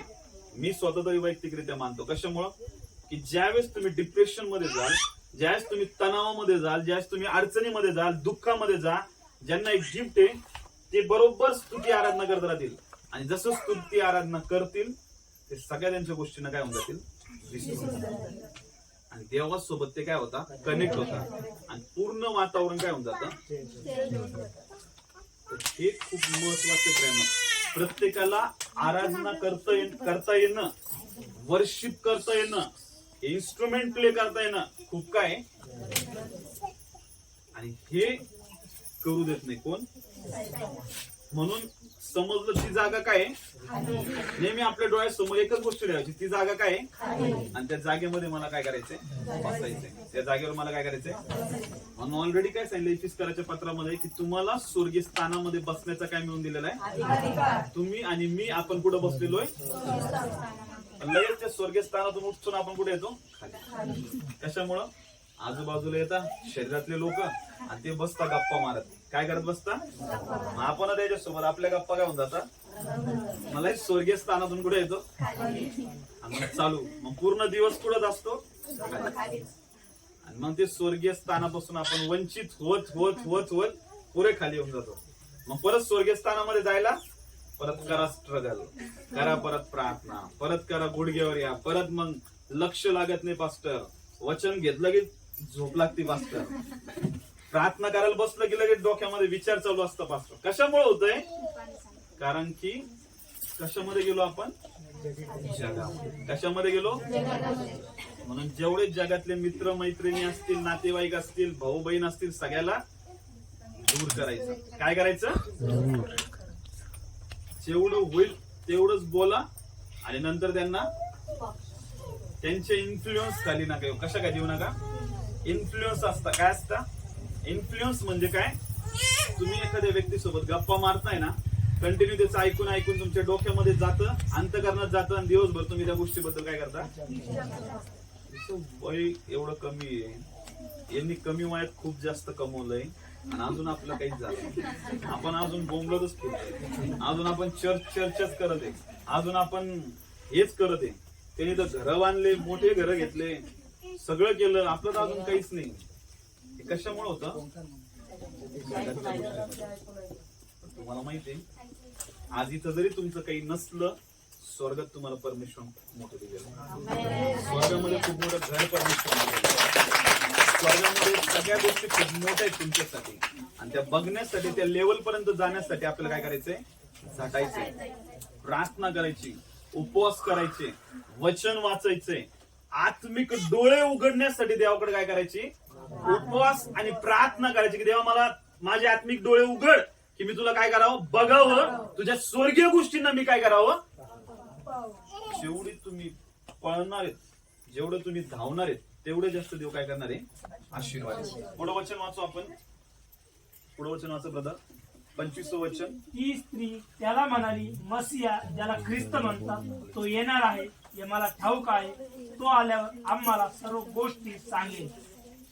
हालेलुया. इथं काय सांगितलंय? ती स्त्री त्याला म्हणाली, मसिया ज्याला ख्रिस्त म्हणतात तो येणार आहे हे मला ठाऊक आहे. तो आल्यावर आम्हाला सर्व गोष्टी सांगेल. म्हणजे तिला माहित होतं की एक येशू ख्रिस्त येणार आहे आणि तो आम्हाला सगळ्या गोष्टी काय करणार आहे. आणि तो ऑलरेडी तिच्या समोर काय होता? उभा होता. सगळ्यांना खूप वेळेस असं होतं की आपण स्पिरिच्युअली ब्लाइंड असल्यामुळं, आत्मिकरित्या आंधळे असल्यामुळं आपल्या समोर स्वतः येशू येऊन उभा राहतो, तरी सुद्धा आपल्याला काय होत नाही? काय होत नाही? आणि आपल्या इकडेच प्रार्थना करू, येशू मला दर्शन दे, येशू मला काय कर, येशू मला दर्शन दे, येशू माझ्यासोबत बोल. येशू सुद्धा येतो, स्वर्गदूत सुद्धा येऊन जाता, तरी पण आपण काय करत बसतो? येशू मला दर्शन दे, येशू माझ्यासोबत बोल. कशामुळं? आत्मिक ब्लाइंडनेसमुळे, म्हणजे काय? आध्यात्मिक आंधळेपणामुळं. खूप वेळेस टेन्शन मध्ये असतो आपण, खूप समस्येमध्ये असतो. टीव्ही ऑन करतो किंवा मोबाईल ऑन करतो, त्याच्यावर एखादं वचन आपण वाचतो किंवा ऐकतो. समजून घ्या, ते वचन, तो शब्द तुमच्यासाठी काय आहे? रेमा वर्ड आहे. म्हणजे तो शब्द परमेश्वरापासून आलेला आहे की तुम्ही ज्या चिंतेमध्ये, तुम्ही ज्या काळजीमध्ये, ज्या दुःखामध्ये, त्याचा आन्सर हे काय आहे? हे वचन. पण आपण त्या गोष्टीकडे लक्ष देतो का? आपण अजून दुःखात रडत बसतो, देवा तू ये, देवा मला दर्शन दे. जोपर्यंत दर्शन दे, आपल्याला काय काय काय वाटत असतं की असं काहीतरी प्रकाशाने यावं आपल्या समोर, उभं राहावं, आपल्याला काय करावं? पण देवाचे दर्शन देण्याचे वेगवेगळे प्रकार आहेत. देव त्याच्या सेवकांद्वारे बोलल, देव त्याच्या वचनाद्वारे बोलल, देव त्याच्या स्वप्नांद्वारे बोलल, देव अनेक गोष्टींच्या द्वारे काय करत असतो? प्रकट करत असतो. पण ह्या लेवलला आपण कधी मीट करणार आहे? ज्यावेळेस आपण आपले आत्मिक लेवल काय करणार आहे? काय करणार आहे?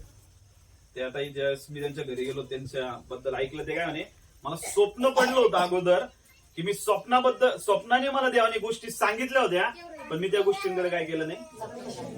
तुमचे स्वप्न, तुमच्या गोष्टी परमेश्वर तुम्हाला प्रकट करत असतो. म्हणून आत्म्यामध्ये काय असणं गरजेचं आहे? जागरूक. काय असणं गरजेचं आहे? पण लोक आत्म्यामध्ये काय करतात आणि शरीरामध्ये जागे असतात. कशामध्ये? मग सैतान येतो, अटॅक करतो, आणि मग कळत पण नाही आपल्याला काय अटॅक झाले आपल्यावर, आणि मग नंतर झाल्यावर कळत, अरे माझ्यावर काय झालं खूप मोठा. पण जर ते अटॅक ओळखायचे तर आत्मिकरित्या जागा असण्यासाठी आत्मिक चर्चला राहणं गरजेचं आहे, आत्मिक लोकांसोबत राहणं गरजेचं आहे, आत्मिक गोष्टींमध्ये चालणं गरजेचं आहे, आत्म्याच्या गोष्टी समजून घेणं गरजेचं आहे. तरच आपण आत्मिक लेवलला काय करणार आहे. इथं येशू तिच्या सोबत बोलत आहे आणि ती काय म्हणत आहे की ती स्त्री त्याला म्हणाली, मसिया ज्याला ख्रिस्त म्हणतात तो येणार आहे हे मला ठाऊक आहे. तो आल्यावर आम्हाला सर्व गोष्टी सांगेल. सर्व गोष्टी काय करणार आहे? आणि येशू तर तिच्या सोबत आला होता, तिच्या समोर होता, आणि सर्व एक एक गोष्ट तिला काय करत होता. पहिले ती त्याला महाराज म्हणली होती, नंतर येशूने तिला सांगितलं माझं सार्वकालिक जीवन आहे, पाणी आहे, आणि नंतर येशूने तिची गोष्ट सांगितली, तिच्या जीवनामधलं पाप सांगितलं. नंतर ती त्याला काय म्हणते, तुम्ही कोण? एक संदेश. आणि आता काय म्हणते ती? येशू ख्रिस्त काय करणार आहे? तुम्हाला मला सुद्धा माहिती येशू काय करणार आहे, आणि त्याचे चिन्ह आपण काय करत आहे. पण चिन्ह बघून, चिन्ह काय जगामध्ये हरून नाही जायचं. कशामध्ये हरून नाही जायचं? जगामध्ये. नाही तर माहिती येशू येणार आहे. काय करणार येशू? चाललंय कुठं चाललो आपण? जगामध्ये. कुठं चाललो? आणि फक्त काय येशू काय करणार आहे? तुम्हाला माहितीये जे तिसरं मंदिर बांधायला काय करणार आहे? सुरुवात. तिसरं मंदिर काय करणार आहे? जे सलमोन राजाने बांधलं होतं ते मंदिर इस्रायलामध्ये परत एकदा ते मंदिर बांधण्यासाठी तयारी सुरुवात होणार आहे. त्याच्यासाठी ती जी लाल कालवड आहे तिचं काय करणार आहे? तिचं अर्पण करण्यात येणार आहे. काय करण्यात येणार आहे? आणि त्याची तयारी पूर्ण काय झालेली. त्याची तयारी काय, त्याची डेट पण या महिन्यामध्ये फिक्स होणार आहे. किती तारखेला त्या कालवडीचं काय करणार आहे. आणि ज्यावेळेस तिचं अर्पण करतील, हे मोशेच्या ग्रंथामध्ये लिहिलेलं आहे, म्हणजे जुन्या करारामध्ये लिहिलेलं आहे की ज्या ज्यावेळेस कालवडीचं काय केलेलं आहे, अर्पण केलेलं आहे, त्याच्यानंतर मंदिर काय करण्यात आलेलं आहे. आणि हे जे मंदिर बांधण्यात येणार आहे, हे मंदिर काय करण्यात येणार आहे. त्या अँटी ख्रिस्त विरोधक काय करणार या जगामध्ये येणार आहे. ख्रिस्त विरोधक जगामध्ये काय करणार आहे. आणि अजून एक आता जे सूर्यग्रहण झालं, एक काय झालं, त्या सूर्यग्रहणाच्या वेळेस एक मोठी घटना काय झालेली बनवलेली आहे. जे नरक असतं का, नरकाचे दरवाजे उघडण्याचा प्रयत्न चालू. कोणते, कशाचे दरवाजे, नरकाचे दरवाजे उघडायचे आणि त्याच्यातून जे दुष्ट आत्मे परत ते काय होणार आहे, वरती येणार आहे. ते आज दुष्ट आत्मे काय होणार आहे आणि त्याची सुद्धा काय तयारी चालू आहे. म्हणजे इन शॉर्ट मध्ये येशूचं येणं खूप काय आणि चिन्ह ऐकून आपल्याला काय होणं गरजेचं आहे. हे चिन्ह तुम्ही जे बघत आहेत याच्यावरून समजत आहे येशू ख्रिस्त काय लवकर यायला येणार आहे. रॅप्चर खूप लवकर होणार आहे. पण त्याच्यासाठी काय करणं गरजेचं आहे, जाग असणं. काय असणं, आणि जाग कसं असणार आहे, वचन वाचणं, प्रार्थना करणं, उपवास करणं आणि आत्मिक अनॉइंटिंग मध्ये काय करणं, वाढणं. काय करणं, नाही तर मग काय होईल, खालीच आपलं लक्ष राहील कशामध्ये, जगातल्या गोष्टीमध्ये. मग आपण कुठं राहणार आहे, आणि रॅप्चर मध्ये लोक आपण येऊन बघतील रविवारचं चर्च होतं कोणीच कस काय नाही आले. काय होतं रविवारचं आणि कोणीच काय, सगळे कुठे गेले. म्हणून हे खूप काय, इथं पण तेच झालं. ख्रिस्त तिच्या समोर आहे आणि ती मात्र त्याला काय करू शकत नव्हती. मग आपण पुढे बघतो येशू तिला म्हणाला, जो तुझ्या बरोबर बोलत आहे तो मी तोच आहे. इतक्यात त्याचे शिष्य आले आणि तो एका स्त्री बरोबर बोलत आहे याचे त्यांना आश्चर्य वाटले. तरी आपण काय विचारित आहात, किंवा तिच्या बरोबर का बोलत आहात असे कोणी म्हटले नाही. ती स्त्री तर आपली घागर तेथेच टाकून नगरात गेली व लोकांना म्हणाली. तिने तिची घागर काय गेली, काय घेऊन आली होती ती, कशासाठी, जो तिचा उद्देश होता, ज्या कामासाठी आली होती ते काम तिनं काय केलं. का बरं, तिथं तिला कोण भेटला. तुम्ही ज्यावेळेस या जगामध्ये आला होता त्यावेळेस आपल्याला काय वाटलं होतं, आपल्याला काय करायचं या जगामध्ये, पैसा कमवायचा आहे, घर कमवायचे आहेत, प्रॉपर्ट्या कमवायच्या आहेत, लय मोठं धन साठवून ठेवायचंय. पण ज्यावेळेस येशू येतो ना, काय ज्यावेळेस येशू भेटतो ना त्यावेळेस या सगळ्या गोष्टी आपण काय करतो. तिनं तिची घागर काय केली, तिथंच टाकून दिली. जे मी तुम्हाला मागच्या वेळेस बोललो ना, येशूचे जर शिष्य बनायचंय, येशूचे काय बनायचंय, शिष्य, तर तुम्हाला तुमच्या गोष्टींचा काय करायचं आहे. ती जे गोष्ट घेऊन आली होती, ज्या उद्देशासाठी आली होती, पण ते उद्देशच तिथं काय केले. आणि तिला कोण भेटला, खरा येशू भेटला, खरा जिवंत परमेश्वर भेटला. आणि आपण बघतो ती काय केलं, ती स्त्री तर आपली घागर तेथेच टाकून नगरात गेली व लोकांना म्हणाली. म्हणजे तिनं तिथं तुम्हाला माहितीये काय केलं, येशूने तिला सुवार्ता सांगितली होती. काय सांगितली होती, आणि तिने ती सुवार्ता घेतली आणि ती कुठे गेली. आणि तिनं आपण बघतो, चला मी केलेले सर्व काही ज्याने मला सांगितले तो मनुष्य पहा, तोच ख्रिस्त असेल काय. तेव्हा ते नगरातून निघून त्याच्याकडे येऊ लागले. म्हणजे तिनं जे ऐकलं होतं, तिनं काय केलं होतं, जे तिनं जे येशूचा अनुभव घेतला होता ती साक्ष तिने कोणाला जाऊन सांगितली. तुम्ही येशूकडे आला काहीतरी मिळवण्यासाठी, पण येशू तुम्हाला ज्यावेळेस रिव्हील झाला, येशू ज्यावेळेस तुम्हाला समजला, त्याच्यानंतर तुम्हाला माहितीये तुम्हीच येशूसाठी एक मोठी काय बनला. तुम्ही तुमची साक्ष लोकांना सांगता. तुम्ही तुमची साक्ष कोणाला सांगता, म्हणजे तुम्ही काय करता, सुवार्ता सांगता. काय सांगता, एका स्त्रीच्या सुवार्तेच्या द्वारे पूर्ण शमरोन नगर काय झालं, बदललं. पूर्ण शमरोन नगर काय झालं. म्हणून तुमच्या घरातून तुम्ही एकटे येत असाल, तुमच्या परिवारातून तुम्ही एकटे येत असाल, तुमच्या कुळातून तुम्ही एकटे येत असाल, तरी काही घाबरू नका. कारण तुम्हाला माहित नाही तुम्ही एकटे काय करणार आहे. तुम्ही जे एकटे आहे का, तुम्ही जे एकटे माहित नाही, तुम्ही 1 लाख लोकांना परमेश्वर मध्ये किती लोकांना 1 लाखाच्या पेक्षा जास्त लोकांना दिलं. असं परमेश्वराने तुम्हाला काय केलेलं आहे. म्हणून हे खूप गरजेचं आहे. हे खूप काय तुम्ही कोणाला जरी सुवार्थ सांगताय, तुम्ही सुवार्थेचं काय पेरत आहे, बी पेरत आहे. काय पेरत आहे? आणि देव त्या बीला काय करणार आहे, वाढवणार. त्या बीला काय करणार आहे. म्हणून कोणालाही तुमची साक्ष सांगायला काय करायचं नाही. काय करायचं नाही. त्या शंभरोनी स्त्रीला ज्यावेळेस येशू भेटला, येशूने सगळं तिला सांगितलं, तिला ज्या समजलं, त्या स्त्रीनं तिची घागर तिला सोडून दिली. ती कुठे गेली, शंभर नगरामध्ये, आणि तिनं तिथल्या लोकांना काय केलं, सांगितलं की जो येशू ख्रिस्त आहे तुम्हाला भेटलाय आणि तोच आहे का, तुम्ही येऊन काय करा, पहा. आणि आपण बघतो शिष्य त्याला विनंती करू लागले की गुरुजी जेवा, परंतु तो त्यांना म्हणाला तुम्हाला ठाऊक नाही असे अन्न माझ्याजवळ खावायला आहे. तुम्हाला ठाऊक नाही असे अन्न.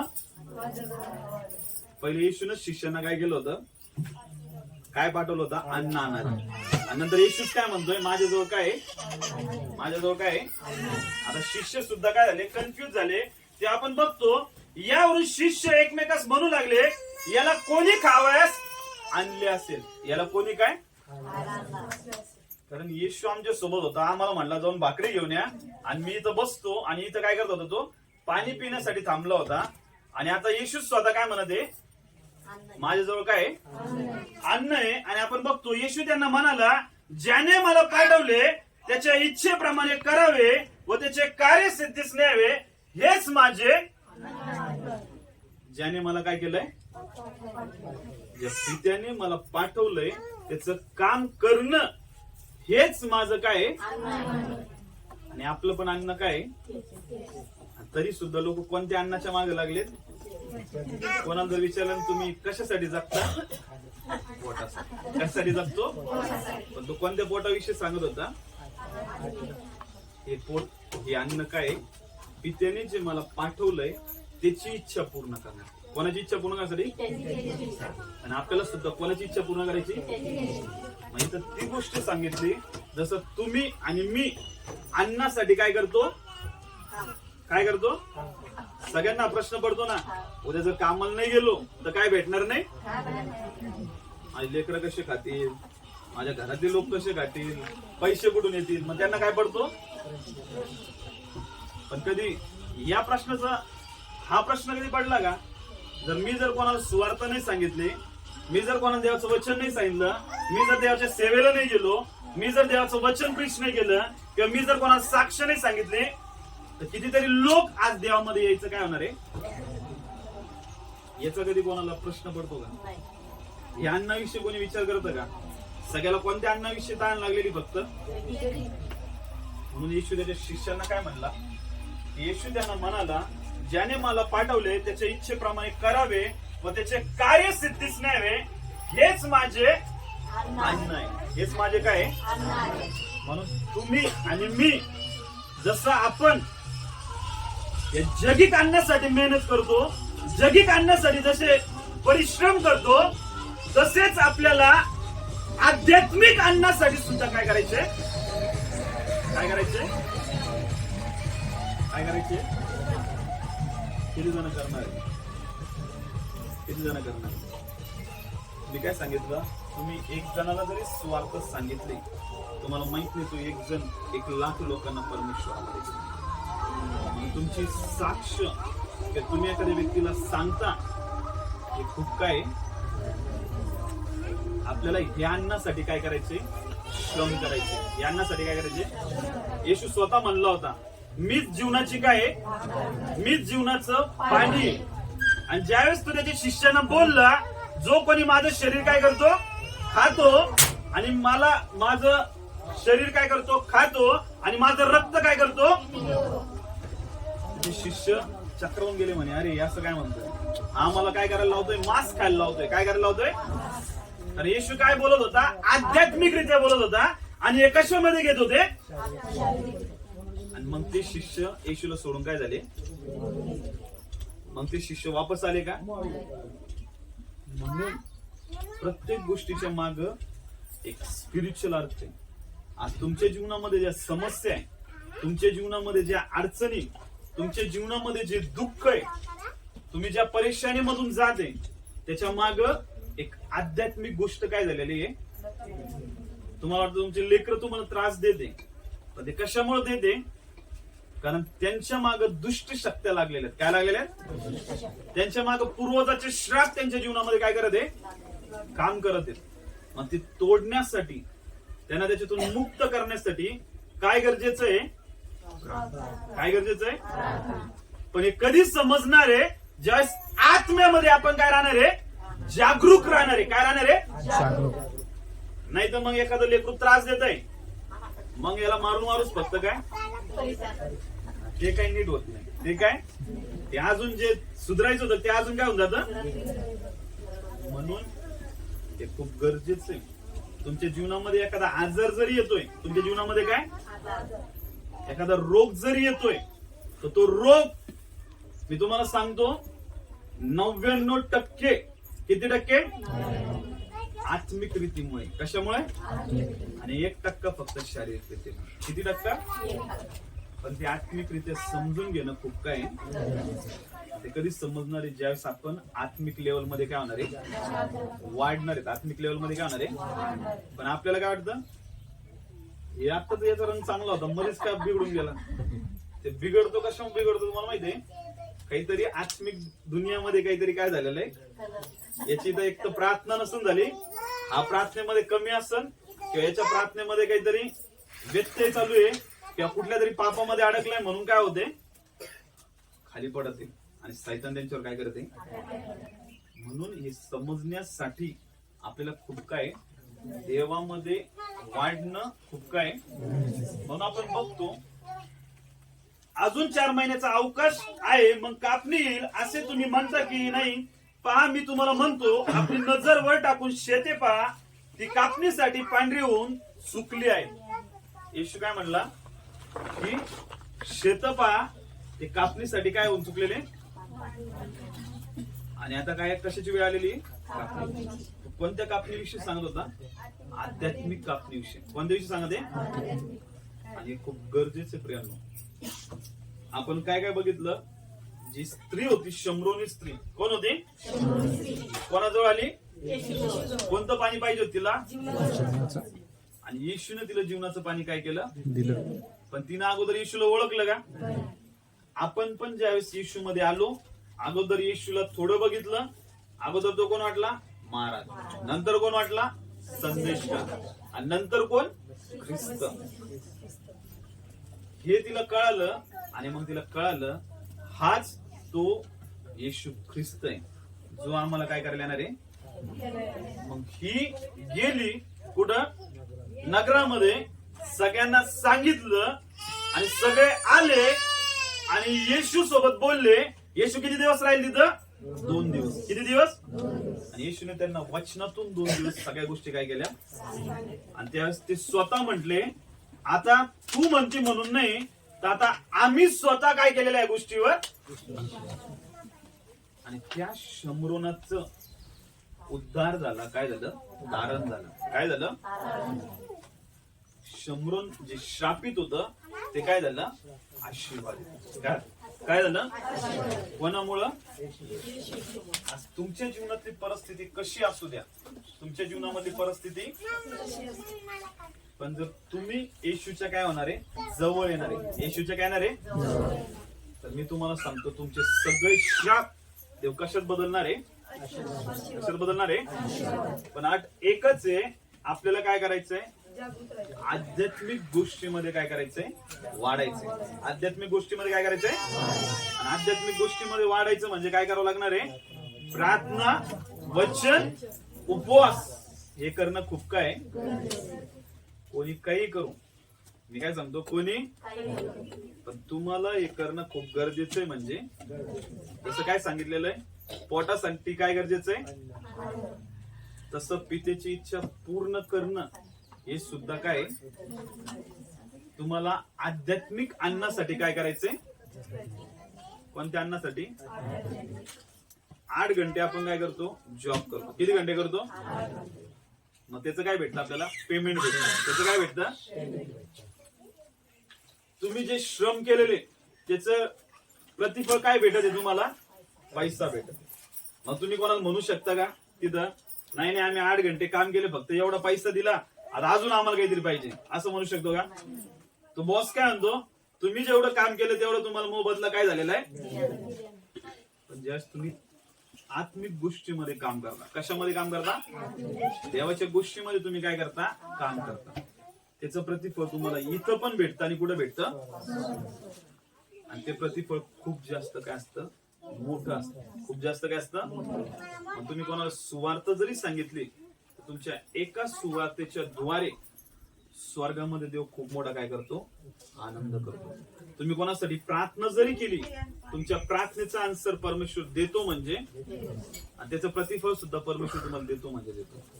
म्हणून स्पिरिच्युअल गोष्टीमध्ये वाढणं, देवाचं काम करणं हे ओझं नाहीये. देवाचं काम करणं काय नाहीये, हे काय देवाचं काम करणं गरजेचं आहे. हे काय कारण त्याचं प्रतिफळ भेटणार म्हणजे मग ती वेळ येणार नाही कोणती, आयुष्य घातलं, काय घातलं, जरी आयुष्य घातलं तरी एक समाधान राहणार आहे. काय राहणार आहे की मी कोणासाठी झटलो, देवाच्या कामासाठी. आणि देव तुम्हाला माहितीये स्वर्गामध्ये काय होणार आहे, हे माझा विश्वास सुद्धा असा ये तुझं मी काय करत आहे, स्वागत करत आहे. कुठं, तेवढे शब्द जरी बोलला परमेश्वर, खूप मोठी गोष्ट आहे. तुम्ही सगळं काही मिळवलं, तुम्ही इथं सगळं जेवढं गमवलेलं आहे का, ते सगळं तुम्हाला स्वर्गामध्ये काय होणार आहे, कितीतरी जास्त प्रमाणात. मला एक सांगा, इथं व्यर्थ कष्ट करणं चांगलं आहे का स्वर्गासाठी झटणं चांगलं आहे? सगळ्याला कळतं ना, सगळ्याला काय होतं, पण काय होत नाही, चर्चला लवकर या म्हटलं, किती वाजता, पण किती वाजता येतात सगळे, किती वाजता येतात, कशामुळं, जग काय होऊ देत नाही, असं बाहेर येऊ देत नाही, निघू देत नाही, जग त्याच्यातून काय होऊ देत नाही. पण याच्यासाठी सगळ्यात मोठी गोष्ट काय, निर्णय घेणं. काय घेणं, कदाचित एखाद्या वेळेस एखादी गरज तुमची कमी होईल, एखाद्या वेळेस काय होईल तुमची गरज, म्हणजे तुम्ही नाही मोठ्या 4 व्हीलर मध्ये हिंडणार, तुम्ही 2 व्हीलरवर हिंडताल, नाही 2 व्हीलर नाही तुम्ही सायकलवर हिंडताल. एखादी तुमची गरज कमी होईल, पण तुम्ही जे देवाला टाइम देणार आहे त्याचं प्रतिफळ परमेश्वर खूप मोठं देणार म्हणजे. म्हणून ही गोष्ट लक्षात ठेवा, आपल्याला निर्णय घ्यायचा. काय घ्यायचाय, की जे देवाचं आहे ते देवाला मी काय करणार आहे, तो वेळ असो किंवा देवाचा टाइम असो किंवा कुठली गोष्ट असो, ते देणार म्हणजे. आठवड्यातून काही खूप मागत आहे का, एकच दिवस मागत आहे. किती दिवस मागत आहे, चर्चचा 1 दिवस, आणि बाकीचे तुमचे काही घंटे परमेश्वर काय करत आहे, 8 घंटे तुम्ही तुमच्या ड्युटीला देते, 2 घंटे तुम्ही तुमच्या परिवाराला देते, बाकीचे जे घंटे तुम्ही झोपताय ना, तेवढ्या घंट्यामधले थोडे जरी घंटे तुम्ही देवाला दिले तरी खूप काय, खूप मोठं आहे. खूप काय, तुम्ही जर तुमच्या दिवसातले काही घंटे जरी दिले, तुम्हाला माहितीये घंट्याचं सुद्धा, वेळेचं सुद्धा दशमांश आहे. कशाचा, 24 घंटे परमेश्वर देतो. किती घंटे देतो, 24. मग ते 24 घंट्याचे 10% किती होता, दशमांश म्हणजे किती होतो, 2 घंटे 24 मिनिट. किती जण देतात 2 घंटे 24 मिनिटं देवाला, किती जण देतात, प्रार्थना म्हणा, वचन म्हणा, देवाच्या किती जण देतात, कोणीच नाही देत. मग तुम्ही फक्त पैशाचा दशमांश देताय आणि वेळेचा दशमांश, हे देणं खूप काय. आणि मग बघा तुमची आत्मिक लेवल परमेश्वर काय करणार आहे, आत्मिक लेवल काय करणार आहे, हे खूप काय. समजलं सगळ्याला, किती जणांना समजलं, किती जण निर्णय घेणार आहे. शंभरोनी स्त्री सारखं काय करायचंय, नगरात जायचंय आणि काय करायचंय, तुमच्या एका सुवार्तेच्या द्वारे खूप लोक काय होणार आहे, खूप लोक असतात. आपण डोळे बंद करूया, आपण डोळे बंद करूया, आपण प्रार्थना करूया, आपण डोळे बंद करूया, आपली दुनिया उंच करूया.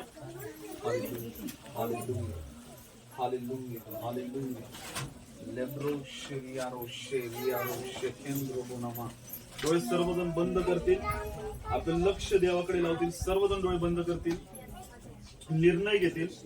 Hallelujah hallelujah hallelujah hallelujah. प्रत्येक जण आपले डोळे बंद करतील आणि निर्णय घेतील परमेश्वरासाठी. ओ हालेलुया रबा शियांद्रोबो नमा शबा नमा शियांद्रोबो नमा. ओ प्रभू, आम्ही शरीरासाठी जे काही परिश्रम केले असतील, या जगासाठी आम्ही जे परिश्रम केले असतील, किती आम्ही निर्णय घेत आहोत किती. ओ रबा शियांद्रोबो नमा, जे तू खरी जीवनाची भाकर आहे परमेश्वरा.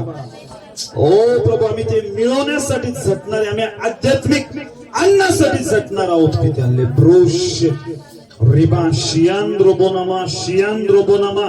जशी ती शम्रोनी स्त्री परमेश्वरा, ओ प्रभू, जगातल्या गोष्टींमध्ये अडकून गेलेली होती प्रभूजी.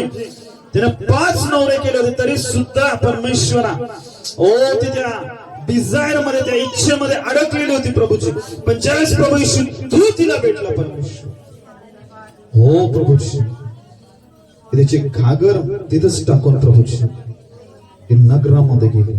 कारण तिला खरा ख्रिस्त मिळाला होता. तोच खरा ख्रिस्त प्रभूजी आज आम्हाला प्राप्त झालेला आहे. ओ प्रभू, आम्ही इतरांना जाऊन परमेश्वरा तुझ्या राज्याच्या गोष्टी सांगाव्यात प्रभूजी. कारण प्रभू वेळ खूप कमी परमेश्वरा, तू आम्हाला लवकर घ्यायला येणार आहे प्रभूजी. आम्ही या जगामध्ये, जगातल्या गोष्टींमध्ये अडकून जाऊ नये, तर तुझ्या राज्यासाठी आम्ही झटावं, तुझ्या राज्यासाठी आम्ही वाढावं परमेश्वरा, तुझ्या गौरवासाठी आम्ही वाढावं परमेश्वरा. यासाठी विशेष तुझी कृपा दे. धन्यवाद आणि धन्यवाद देतो प्रभू. येशूच्या नावात मागतो म्हणतोय.